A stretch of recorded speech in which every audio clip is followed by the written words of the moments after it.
Hello, আসসালামু আলাইকুম। চলুন আজকে দেখে নিই ইন্টারঅ্যাক্টিভ ফ্ল্যাট প্যানেলে ইজি নোটের সাবজেক্টের কিছু ফাংশনস। সো সাবজেক্টের ফাংশনস এখানে আপনি যদি যেতে চান অলরেডি প্রিপারেশন মোডে থাকতে হবে। প্রিপারেশন মোড থেকে এখানে দেখতে পারবেন উপরে যে অপশনসগুলো আছে তার মধ্যে লাস্ট অপশন হচ্ছে গিয়ে সাবজেক্ট। সো সাবজেক্টে গেলে ডিফারেন্ট সাবজেক্টস আছে।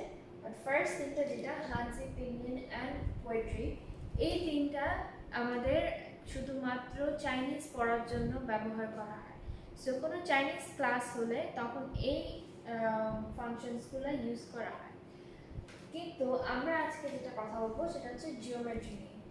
সো জিওমেট্রি শেপসগুলো কিভাবে আনতে পারবেন, এখানে দেখতে পাচ্ছেন কয়েকটা জিওমেট্রি শেপ দেওয়া আছে, 3Dও আছে 2Dও আছে। সো ফার্স্ট একটা আমরা 2D শেপটা দেখে নিই। সার্কেল একটা, আরটা আছে 3D শেপ। সো 3D শেপটা এভাবে চলে আসবে। 3D শেপের আপনি চাইলে কালার চেঞ্জ করতে পারবেন।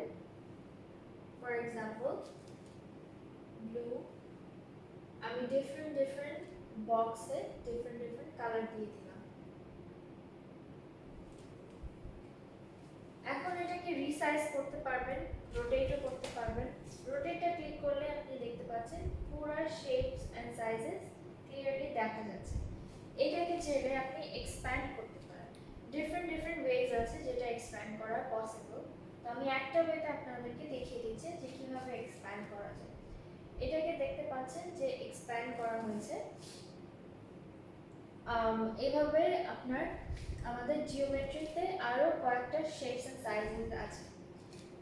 নেক্সট যে সাবজেক্টটা আমরা দেখে নিব সেটা হচ্ছে ফর্মুলা। সো ফর্মুলাতে ক্লিক করলে দেখতে পাবেন সব ধরনের ফর্মুলা, সিম্বলস, ফ্র্যাকশনস, স্ক্রিপ্টস, এগুলা সব এখানে দেয়া আছে। সো টিচার্স ইজিলি এটা ইউজ করে, ফর্মুলাস ইউজ করে ক্লাসকে আরো সুন্দরভাবে ক্লিয়ারভাবে ভিজুয়ালি পড়াতে পারবেন। সো আপনি এইখানে ফর্মুলাসটা দেওয়ার পরে ইনসার্ট ক্লিক করলে সাথে সাথে জিনিসটা সব ফর্মুলাস আর ইকুয়েশনসটা ইনসার্ট হয়ে যাবে। Thank you so much.